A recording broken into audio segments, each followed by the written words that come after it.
ini yang curhat yaitu Mbak Yulia dari Pekanbaru. Dia mengatakan kalau sering mengalami badan lemas, pusing, terus perut seperti berdetak, berdenyut atau kedutan, tenggorokan tidak nyaman. Terus dia bilang berat badannya turun. Kalau dilihat dari usia, tinggi badan dan berat badan itu cenderung normal. Kalau masalah turun berat badan itu karena asupan kalori dan nutrisinya kurang, guys. Dan saran saya kalau ingin menambah nafsu makan sekaligus menambah nutrisi, itu bisa ditambahkan dengan minum suplemen. Misalnya suplemennya Super Green Food, karena yang saya tahu itu ya, dan saya juga minum, yang terbuat dari alga, chlorella, dan spirulina. Dan itu selain Super Green Food ini bisa membantu menambah nafsu makan, juga baik untuk memelihara kesehatan pencernaan Anda. Awal mula sakit bulan Januari tahun 2021 sampai sekarang, obat yang pernah diminum itu dari dokter yaitu omeprazol dan sukralfat. Dan dari awal sakit itu pola makan tetap dijaga katanya, tidak pernah makan yang berlemak, dan makannya juga sedikit-sedikit tapi sering gitu ya. Biasanya makan sayur-sayur bening, lalu lauknya tempe dan telur. Tapi belakangan ini yang sering dirasakan adalah dada sebelah kiri, tepatnya di bawah payudara seperti tertekan, kadang juga nyeri. Dan dia sering berpikir, apa saya sakit jantung ya gitu. Dari banyaknya sensasi dari GERD, yang paling meresahkan itu denyut yang ada di perut. Jadi perutnya itu sering berdenyut gitu. Dan dia bilang, mohon pencerahannya Mbak agar saya tidak terus-terusan cemas. Saya tanya awal mula sakitnya itu gimana ya. Awal mulanya dia cuma telat makan, terus tiba-tiba oyong, pusing, dada berdebar, sesak, dan mau pingsan katanya. Terus dia dibawa ke IGD dan harus rawat inap. Dan di situ dokter mendiagnosa terkena asam lambung atau GERD. Dan dokter menyarankan tidak boleh minum kopi. Dan sejak itu Mbak Yulia ini menjaga jam makannya. Kalau sarapan jam 7 itu makan nasi lauknya telur. Kalau makan siang jam 12 itu makan sayur-sayur hijau dan tahu tempe sebagai lauknya. Kalau makan malam jam 7 ya, sudah teratur. Lalu dia bilang dia menyadari kok dia itu stres, mungkin karena memikirkan sensasi dari GERD. Jadi banyak pikiran takut dan cemas. Dan sekarang sudah tidak pernah lagi telat makan, dan makan mie instan juga sudah tidak pernah lagi gitu. Selain obat dokter, dia bilang dia juga konsumsi obat herbal seperti kunyit, dan dia minum saat malam hari saat mau tidur. Itu saja katanya. Kunyit itu bagus sih menurut saya, tapi jangan sampai berlebihan ya, karena bisa menyebabkan gangguan pencernaan juga. Misalnya seperti perut kembung, lalu penyakit asam lambung, dan diare. Lalu saya tanya apakah dia sering kelelahan, dia bilang enggak. Badan aja yang suka lemes, susah mau mengerjakan pekerjaan rumah gitu, gampang capek ya. BAB kadang lancar, kadang juga sembelit, dia bilang. Lalu apakah minum air putihnya kurang? Saya bilang enggak Mbak, minum air putih saya banyak lah Mbak gitu ya. Lalu di sela-sela makan pagi, makan siang, makan malam dia juga ngemil. Katanya ngemilnya itu roti gandum dan juga buah-buahan. Kalau Anda makan buah-buahan, ya saya saranin makannya itu sebelum makan siang dan sebelum makan malam. Jangan makan buah malam hari.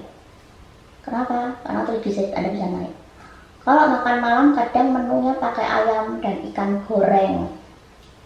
Setiap Mbak Yulia ini berbaring atau lagi tiduran itu denyutnya lebih terasa. Dari awal sakit GERD ini dia merasakan ada denyutan di dalam perut dan belum pernah berhenti hilang rasanya. Mbak Yulia ini juga sering googling mencari tahu tentang penyakitnya karena rasa cemas dan takut mati Mbak gitu katanya. Tepatnya di bulan-bulan 3, bulan Maret sampai bulan April itu bolak-balik dia langganan ke IGD ya, langganan masuk IGD. Kalau saya tanya, kalau sibuk itu perutnya berdenyut juga nggak gitu? Kalau sibuk biasanya kurang terasa Mbak. Denyut hanya saya rasakan saat berbaring di tempat tidur.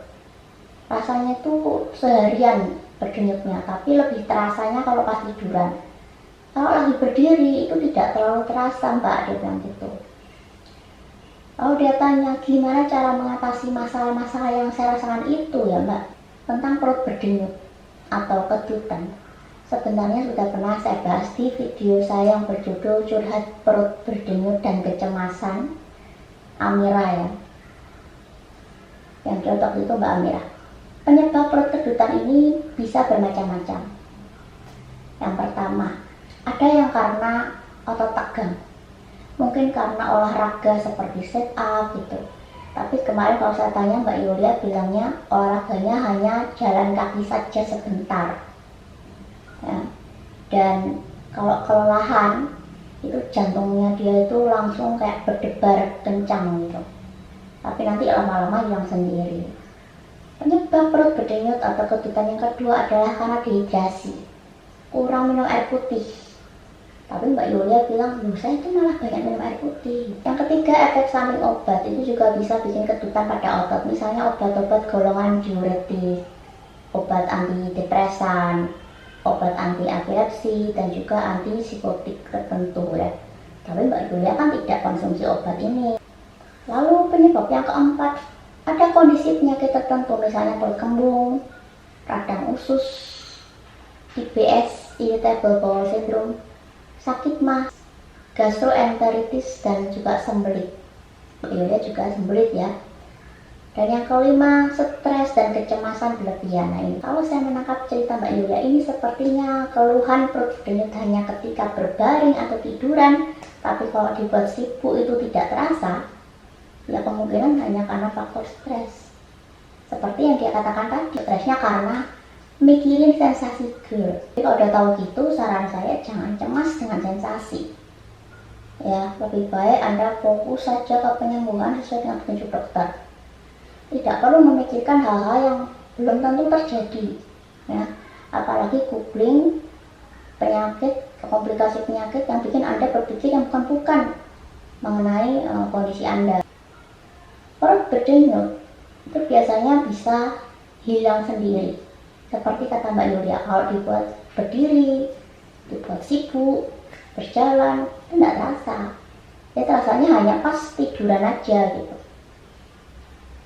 Perut berdenyut saat cemas itu bukan pertanda kondisi medis yang serius guys. Kecuali ya, jika keluhannya itu cukup sering dan sampai mengganggu, disertai demam, mungkin ada muntah, ada nyeri perut, ada BAB-nya berdarah, sampai sesak napas, itu Anda harus segera periksa ke dokter. Dan saya rasa Mbak Yulia tidak mengalami hal itu kan. Jadi kesimpulannya ya karena stres, ada yang kedua karena sembelit, dan ada gangguan pencernaan. Kalau saran dari dokter untuk mencegah perut berdenyut, ubahlah gaya hidup Anda jadi lebih sehat. Lalu kemudian kelola stres. Jangan banyak pikiran, jangan banyak melamun ya. Kalau pas tiduran itu pasti ngelamun dulu tuh. Batasi minum kopi, kafein, alkohol, lalu pola makan dan minumnya harus teratur, terus istirahat yang cukup, gitu. Oke, gitu ya Mbak Yulia. Jadi jangan khawatir dengan kondisi perut berdenyut, gak usah tahu dirasa-rasain juga.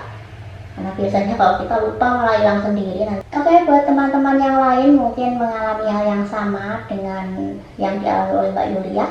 Semoga video ini dapat membantu menjelaskan rasa penasaran kalian akan keluhan yang kalian alami. Sekali lagi guys, video ini tidak menggantikan diagnosa dokter ya. Selalu konsultasi ke dokter jika Anda sakit.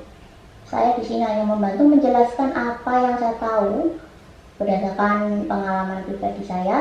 Dan buat yang butuh support green food atau produk kesehatan lainnya, bisa kontak WA admin di 081 915 197193. Happy and healthy, salam sehat. Luar biasa.